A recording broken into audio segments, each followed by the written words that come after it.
Hi, my name is Rob Shirley. I'm a senior nutritionist with Adisseo USA. Current market circumstances have made the vitamin E market very tight and very expensive. In cases such as this, there are options for nutritionists. Today, I'll be addressing the potential for organic selenium to optimize your vitamin E program. Before I do that, I'm going to define a few terms. Chemistry is a balanced, organized set of processes, both in nature and also in various biological systems. But in a number of cases, specifically biology, there are some atoms that get greedy and cause bad reactions to occur. And as a result, chaos or oxidative stress within the animal becomes an issue where free radicals are generated. And a free radical is basically an uncharged molecule with atoms that have unpaired electrons in their outermost valence state, or shell, excuse me. Now, this sounds very scientific and nerdy, but it has meaning when we talk about oxidative stress only because these free radicals are extremely hungry to find and steal electrons from other atoms in other molecules to find balance. And what happens there when this reaction takes place is molecules such as fatty acids, proteins, and DNA become damaged in the process and lose their functionality. So when we look at reactive oxygen species, which cause oxidative stress, there are over 20 billion reactive oxygen species synthesized per cell per day. So this is all part of metabolism, part of immune responses, and general biology that takes place as an animal grows or produces. When we look at metabolism, the electron transport chain, we're talking about mitochondria and ATP synthesis and the proton link that occurs there. There's a lot of stress, a lot of molecules that are produced that need to be nullified in order for this process ATPs to move forward and also for the mitochondria to function properly. We have immune responses such as macrophages, neutrophils, and dendritic cells releasing peroxide at a location where there's either an infection or where cells or debris need to be removed from the environment within, again, a local spot within the body. We also have dietary factors such as rancid oils, fats, oxidizers such as high copper and iron. Now, rancid fats and oils, you wouldn't think that they're very important, but when an animal consumes those reactive oxygen species, if you will, hydroperoxides, will react with other things such as, again, other lipids, amino acids, and also DNA, causing metabolic stress within the animal. And so when we look at oxidizing species as a whole, we have hydrogen peroxide, superoxide, hydroxyls, ozone, hydroperoxides, again, those rancid fats and oils, hypochlorous acid, and singlet oxygen. We also have things called reactive nitrogen species. These are very oxidative in nature, and those are basically your nitric oxide, your peroxynitrate, and also your nitrogen dioxide. And why this is important is, again, if we have an atom with a full outer valence of electrons, it's very stable, and it comes into contact with something like the superoxide or hydroxyl that has an unpaired electron. Well, basically, that molecule is going to want to reach out and steal electrons from the stable atoms or molecules. And when this happens, these become the reactive oxygen or nitrogen species, which then react upon other things such as fatty acids, as well as amino acids and DNA. To combat this oxidative stress or this reactive nature of these reactive oxygen and nitrogen species, we have things called antioxidants. These are compounds that inhibit oxidation by neutralizing the free radical. So on the right hand here, we have a free radical with an unpaired electron. And here we have something called an antioxidant. That's vitamin E, which you feed to your livestock, or selenoproteins, which are derived from the selenium that you supplement into your feeds, whether it's an inorganic or organic form. And I'll get into the reaction in just a moment. But basically, vitamin C, E, and A carotenoids are used within the feed. We also have within the animal proteins and enzymes such as glutathione, glutathione peroxidase, catalase, superoxide dismutase. We also have the general goal of stopping this reaction from occurring, the reactive oxygen species from reacting with normal intact molecules by, one, donating an electron to this unpaired electron chain.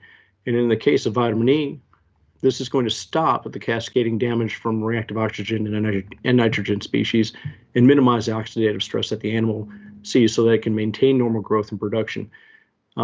Keeping in mind that when this vitamin E loses its electron, it has to be recycled in order to go again through another reaction where it donates this electron to an unpaired electron in the reactive nitrogen or oxygen species.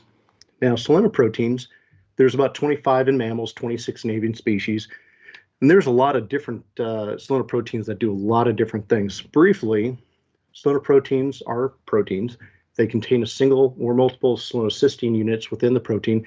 This is the catalytic site of the enzyme. And the functions are very wide, but very conserved, if you will, in terms of donating hydrogens in a reduction fashion. So if we look at the thyroid activating hormones or inactivating hormones, we have also peroxide detoxification. We have reduction, regeneration, excuse me.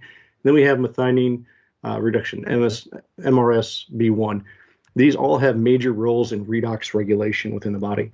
And selenium is a very important part of this system, because without selenium, selenocysteine is not made, and these proteins don't have functionality.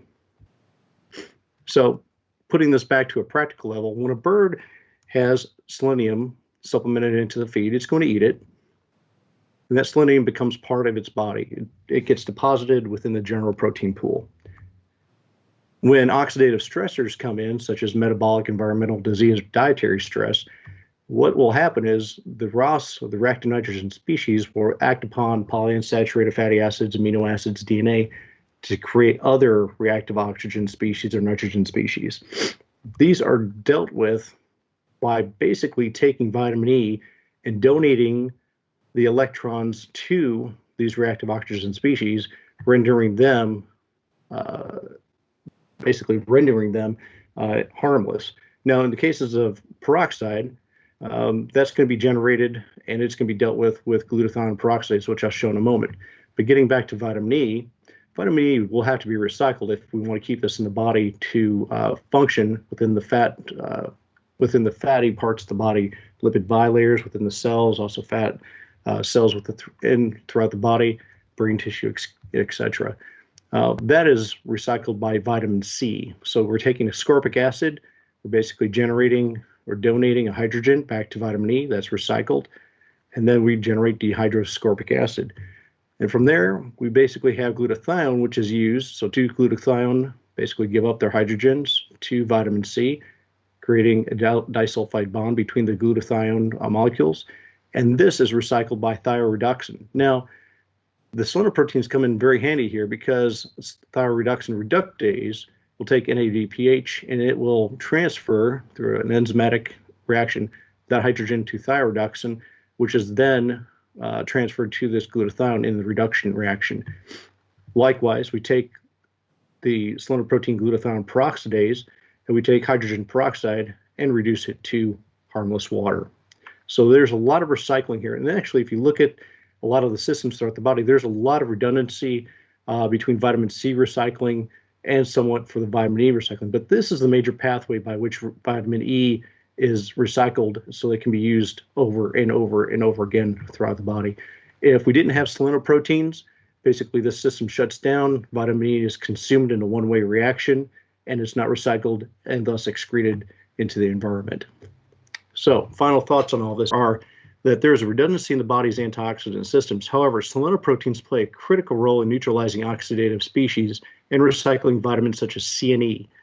In instances where vitamin E is in short supply and selenium methionine supplies 100% or a greater portion of that 0.3 ppm selenium within the diet, the level of supplemental vitamin E may be lowered without compromising animal performance or the body's antioxidant systems.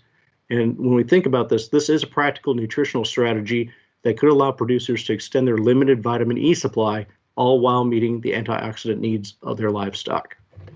With that, I'd like to thank you very much. And if you have any questions, please reach out and contact me. My email address is rob.shirley@adisseo.com. Have a great day.